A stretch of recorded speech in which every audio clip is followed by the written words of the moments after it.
ball. Yeah, those are the national champion pom-pom girls, and you can see why they keep winning and winning and winning. South Jordan, Utah, Snow Junior College, that's where he came from.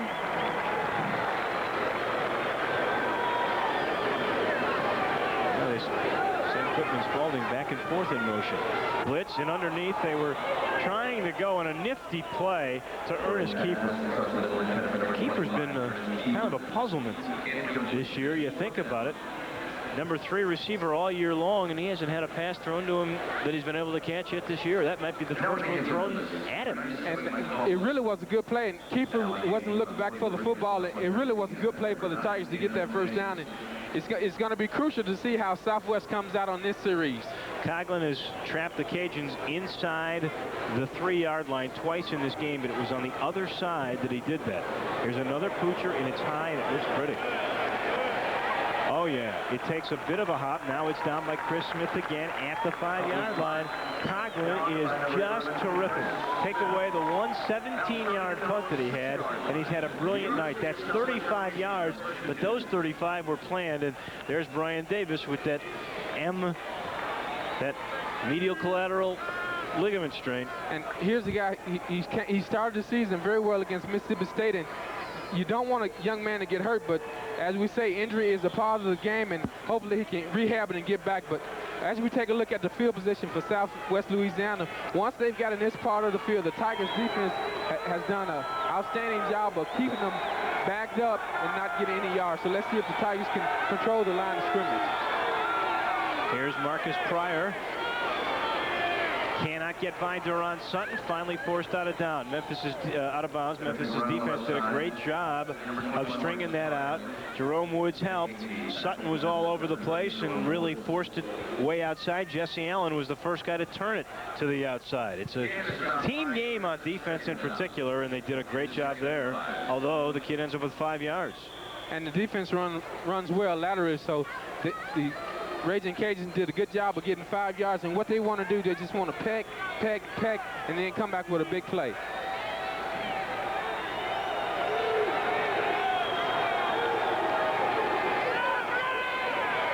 This time it's Cotton. No, it's Pryor again, and Pryor brought down by Jerome Woods.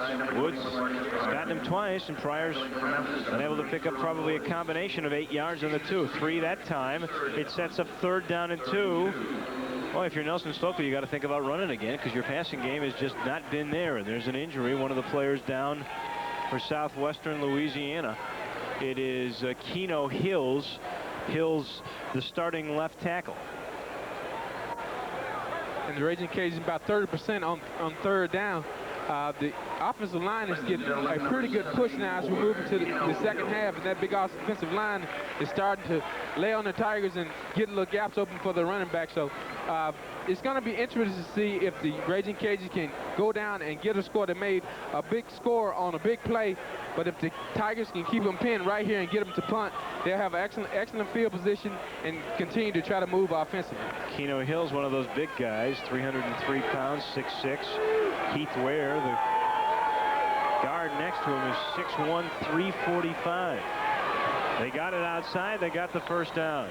Good effort that time by Marcus Pryor. Chris Smith finally slowed him up, but not before the Cajuns come out of that hole. Remember, it started at the 5-yard line, and they've got the first down. It's going to be a pitch sweep to the outside, and what he's going to do, he's going to break contain. We see Jesse Allen right there gets blocked, and he's going to get outside contain.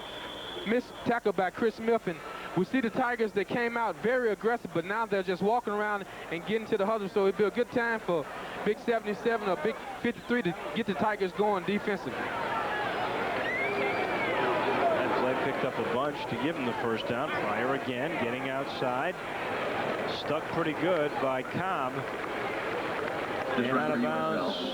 The sophomore forced him. Making the tackle for Memphis, number 16. That's a pickup of only 2. Pouncer trying to get the crowd in. There does seem to be, I don't know if it's a complete switch of momentum, but a mood change here. Well, and I'm hoping that the Tigers didn't get comfortable. They had a pretty big lead, and they came out fired up, but coming out in the second half, you didn't see any enthusiasm. You just saw the guys run to the bench. So what they're going to have to do, they're going to have to get that energy and that intensity back to go ahead and play like they play in the first half. Play action, and over the middle, they've got their man. It's Stokely again, and Bernard Stokely is able to get inside Memphis territory all the way down to the Tiger 46-yard line. And what they're doing, they're attacking the Tigers in the middle. Little man-on-man coverage, and Stokely gets right between the Tigers' defense and Keith Cobb. He's giving up too much room, and now the Raging Cajuns are on the Memphis side of the field, so the Tigers' defense are going to have to do a little blitzing to control the line of scrimmage. Brandon Stokely having a big night. Rip Shearer doesn't like that. That's the coach's son. Had the touchdown on the gadget play and just came up with a big first down catch there.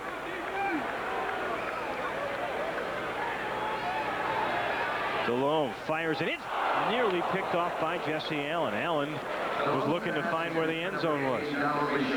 Well, he hit him in a bad spot, hit him right in the hand, and as a linebacker, you got to have those soft hands. Jesse Allen missed a good highlight. Now, Jake DeLome got a little bit of pressure, and I think it was from Dan Bonner. And he's going to step, he's trying to go back right into the middle, and he's throwing right into double coverage.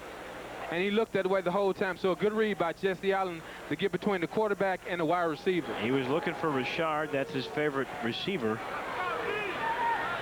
And Allen made the smart play, but couldn't come up with the big one when he had to have it. Here is an end around, and the Tigers have Richard wrapped up for a big loss. That's all the way back to the Raging Cajun 46. Dan Bonner knew it was coming and got to the spot that he had to. Burn me one time, you won't burn me the second time. Good pressure by Dan Bonner to come upfield, and they're going to look like they were going to run the reverse this time. The first time they reversed, they threw off that, and Dan makes a good play to pursue and to hold his ground, and then to come get help from Tony Williams. A loss of 8, 3rd and 18 coming. Well, it's been really a game of big plays. Special teams, defense, and even the offense has made a couple of big plays. So from the shotgun, DeLome faces 3rd and a taxi ride. The little out pattern looking for Stokely. Did he get his feet in? No, he did not. Well, Brandon Stokely is a busy guy here. He's getting more playing time. Stokely is just a freshman. And I guess this young man goes home and said, Dad, draw up my play. And what he's going to do, he's doing a caution route, and they're trying to get him over at a post corner. He almost makes a good grab, but the Tigers escaped that one and put him in a punting situation. Mike Jones, been a busy guy. Scooped that out on the short hop. Ross Kelly comes up, and Ross Kelly's going to call fair catch at the 23-yard line. 5:42 left to go, 3rd quarter. Memphis up by 20, 26-6. That punt good for 31 yards, and the Tigers probably start with about as good a field position as they have in this half. This has been Southwestern Louisiana's quarter, at least so far. And really, they're going to have to get the balls in the hands of Ross Kelly. They really haven't had an opportunity to get the ball in his hands. And offensively, what you want to do, you want to have your big offensive lineman to get a drive going, to make those big guys sweat and move the ball up and down the field. Ross Kelly with 1 catch to keep the streak alive. Oh, they tried to go in the flat to Chancey Carr. He just left his wideout position, took a 3-step drop, but Borich had that thing blocked. And you want to get a cut block by your offensive lineman to get those hands down. 5-step drops, and he made a good job, but that's a good athletic move by the linebacker. He was knocked down, but he got back up and was able to knock the ball down. That's the problem when you're not quite 6 feet tall.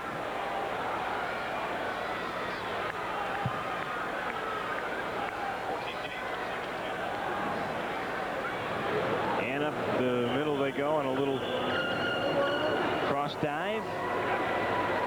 That was Boo Blevins. Blevins gets 5 on the play.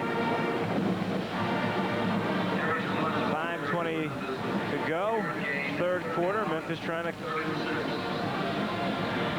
come out of the hole, break the doldrums of this 3rd quarter. There's Condrey Anderson. His improvement, by the way, in rehab is getting better and better and better. And he's way ahead of schedule, and the Tigers are looking for him to get healthy to bring him back. So here's 3rd down and 6. Oh, Powers wide open. He almost tripped. The speed the freshman shows all the way down to the 32-yard line, and there's an unsportsmanlike play call coming up too. The flag is down, and we'll see who that's on. Oh, Powers, they left him wide open. And Joe reads the blitz. He finds his receiver, and he's wide open. He's probably saying, what am I doing this wide open? But as a fullback, he's going to pick his legs up, and he's going to move downfield, and he's going to get ribbed in the films. He got caught from behind. And in offensive game film, you don't want to get talked about being pulled down behind, and the Tigers, another penalty that's going to really take him out of really good field goal position. Well, you're right. This one was down to the 32-yard line. Ahead of the play, one of the Tigers, and I really didn't catch the number, made an illegal block at knees. Block and that's on the right. There it is. 10-yard penalty. And I think they got changed the car, and it's good to be aggressive and want to block downfield, but you also have to make the smart play. If the guy's away from you, don't try to make a crazy play. Just try to get downfield and just get out the way. Matt Dillon's got an update. Dave, Keno Hill's the Big West 6'6", 303-pound offensive tackle for the Raging Cajuns. Is playing on a sore ankle, as you know. He's taking a hit tonight. He's limping. He's just going to have to go with it and see how much he can play in the second half. Boy, Frankie Fletcher just took a hit himself. Fletcher hit that time by Charlie Cofield, linebacker. Knocked him back a little bit, no gain. And we're starting to see a little pushing and shoving, so this game is starting to become physical. Spot that ball back at the 43-yard line. 2nd down, a long 11.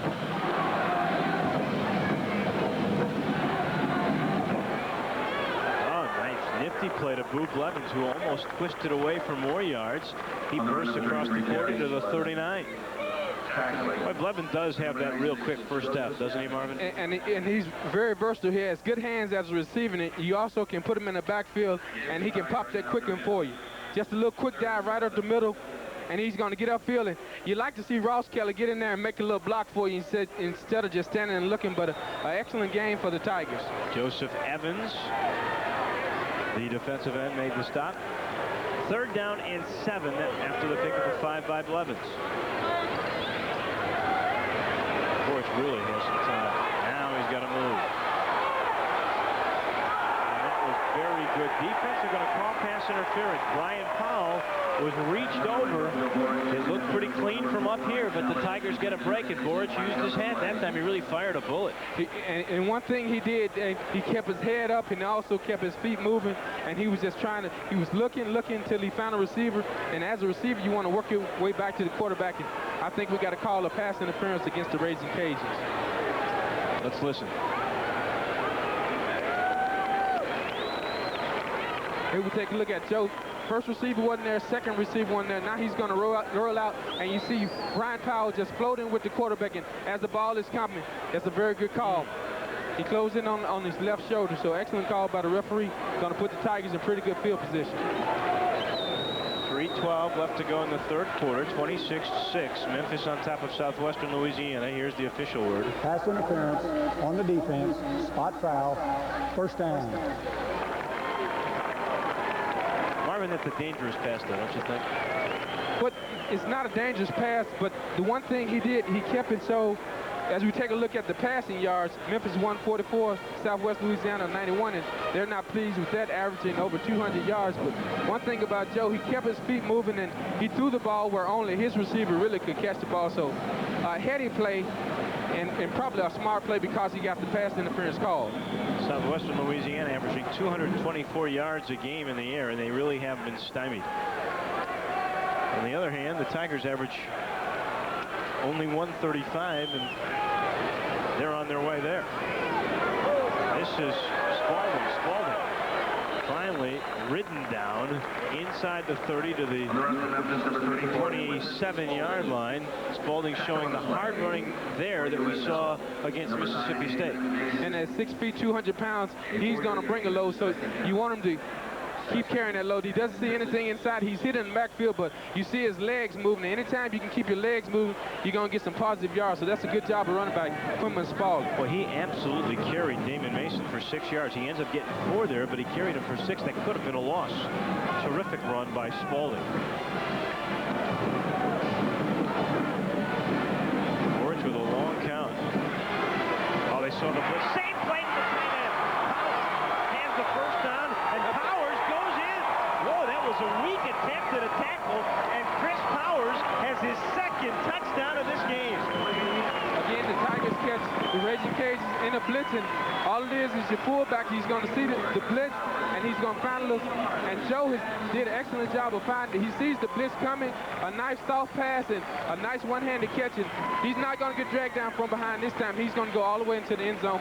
But an excellent read by Joe Borge, and Joe has really shown excellent poise. He's showing confidence, and he's throwing the ball to the right receiver.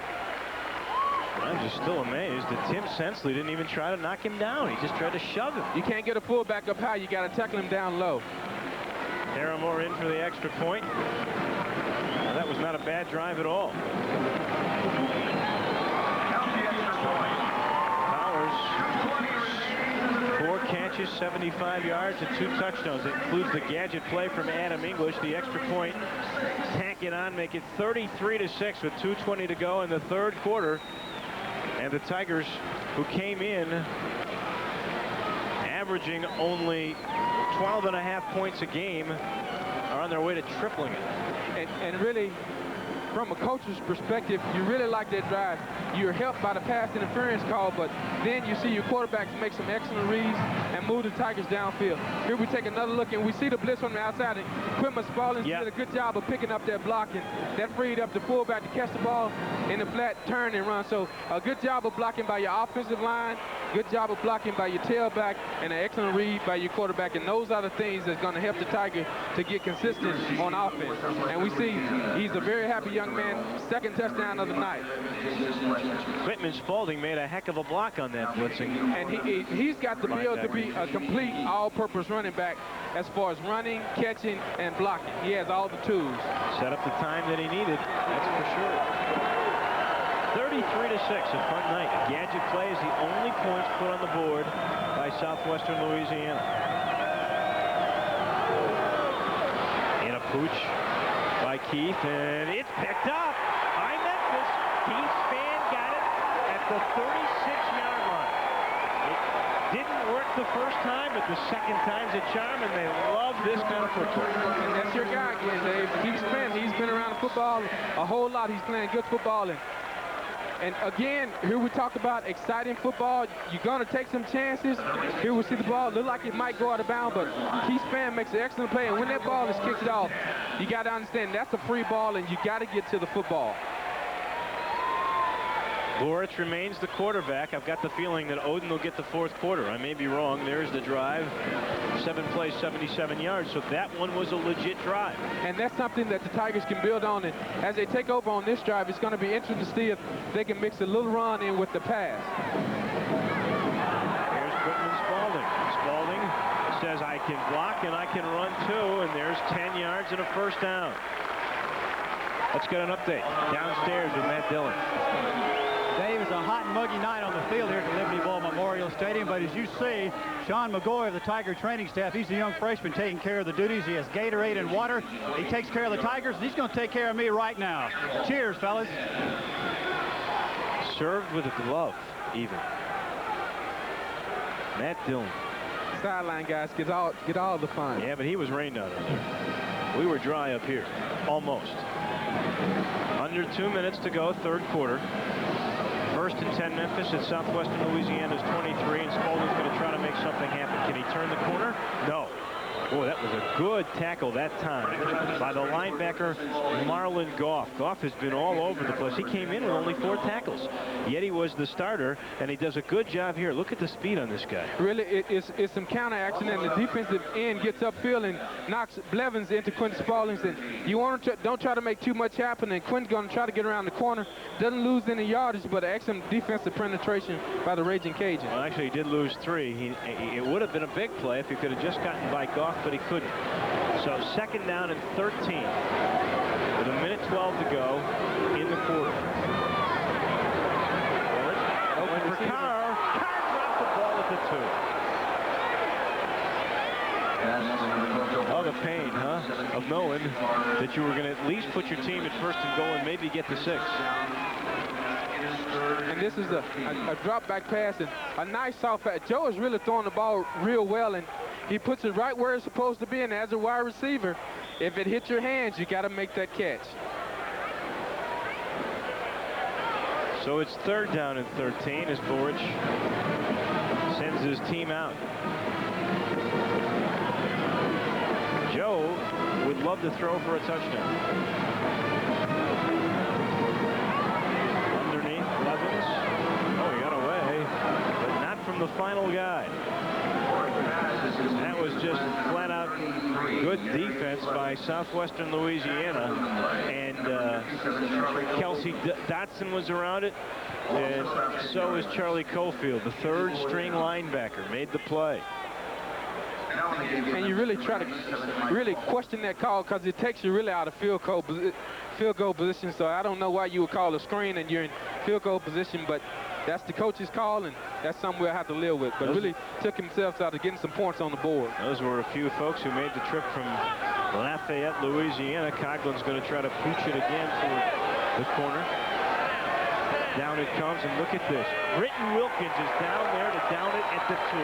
That's the 3rd time he's inside the 3. That one's for 33 yards, and Coughlin has the pooch punt down pat. And special teams, people don't realize how important it is defending team defense. Southwest Louisiana will have to go at least 98 yards with 15 seconds left in the 3rd quarter. So excellent job by Coughlin. He's really coming on as a punter, and he's pinning the opposition very deep. Could be the last play of the 3rd quarter. 15 ticks left on the clock. Most likely USL will be very safe here. They do give it to the running back, and Brian Barnett got a hold of his ankle just as he got a hold of the ball. Down he goes, and I'm sure that Nelson Stokely will let his ball club just let the clock run out to end the 3rd quarter. Another interesting 15 minutes of football for Memphis. It started out slow, but they've again established their superiority.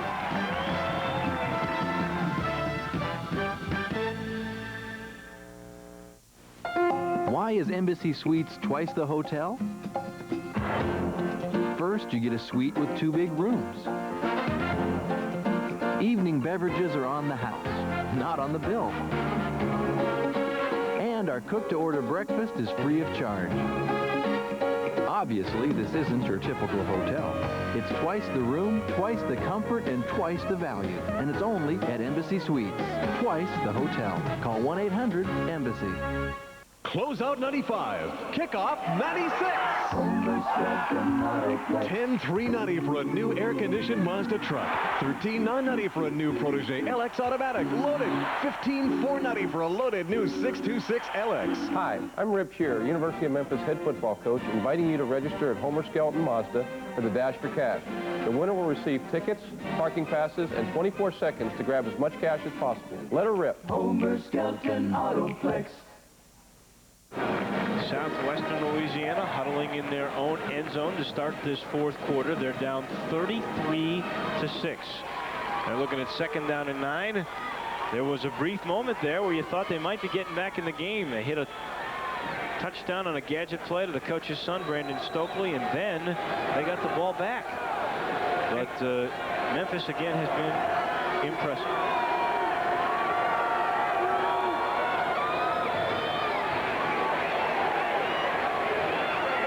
Bit of room to dance, try to make a move, but nothing for DeLome. And he really tried to go to that short pass he had to Brian Stokely. And what the Tigers are doing well is they're defending Southwest Louisiana to keep them on their side of the football field. Besides the big play that they gave up, the Tigers have pinned them deep and they've kept them in their same position and really trying to get them in a punting situation. Crowd tonight, 17,230.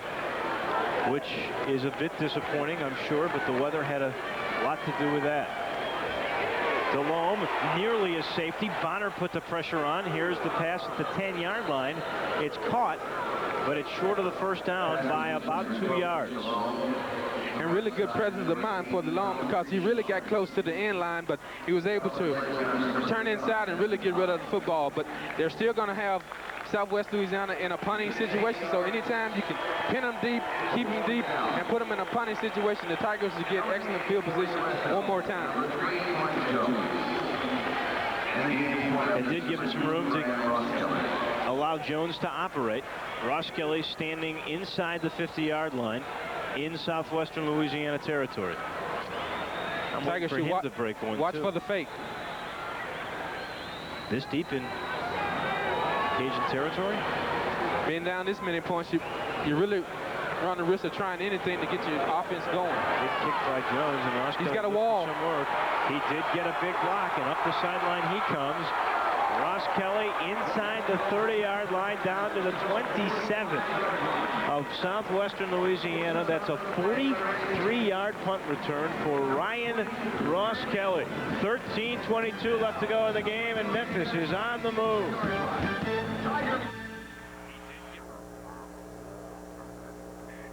The road can be hazardous to your windshield. When the damage is done, turn to the pros, Pittman Glass Company. Since 1962, Memphis has turned to Pittman for quick professional auto glass repair and replacement service. And for your convenience, our mobile service is available at no extra charge. Plus, Pittman processes all insurance claims and accepts major credit cards. So when the road takes its toll, visit the pros at Pittman Glass Company, 3742 Summer Avenue, or call 452-1700. I've been chosen by some of my fellow egg farmers to tell you about some special eggs. They're called Good News eggs.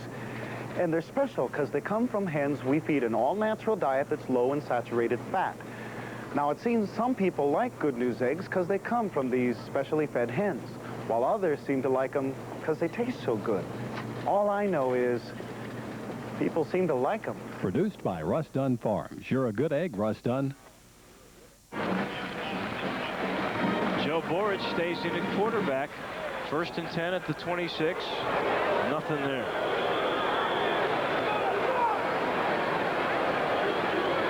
It's going to be interesting to see how the Tigers handle the quarterback situation as they progress to the next game. Bernard Oden came out, did a pretty good job, but Joe has come in and has really thrown the ball really well and has really led the Tigers to 2 good drives. So it's going to be interesting to see if they continue to split these quarterbacks or name a quarterback until Quadri Anderson come back. Chris Reeves, the ball carrier the last time. He's the fullback in now. Play action, and Borich in trouble, lets it go, and has his man. Oh, that was a heck of a catch.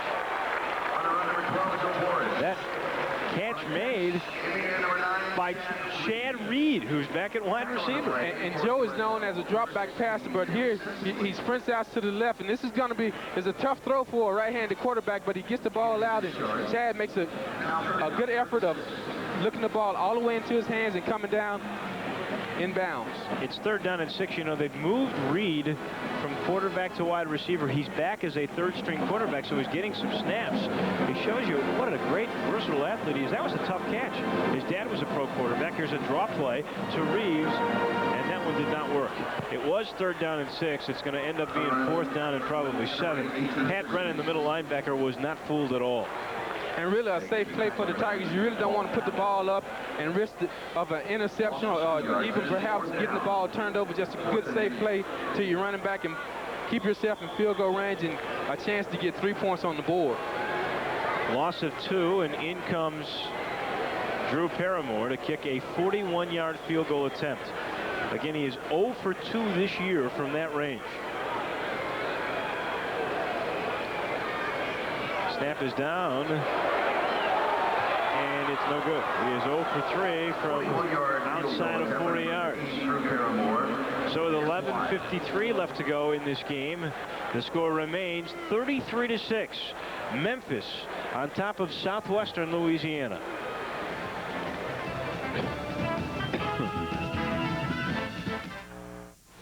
If you're thinking of selling your home, there's one important thing you should know. There are more than 8,000 homes for sale right now in Memphis and Shelby County, and just one little symbol that can keep your home listing from being lost in that crowd. The River Oaks 10K symbol on your for sale sign tells every realtor in the Memphis area that River Oaks offers a $10,000 bonus opportunity if they sell your home faster. And when your house moves faster, so can you. Ask River Oaks about our 10K plan today.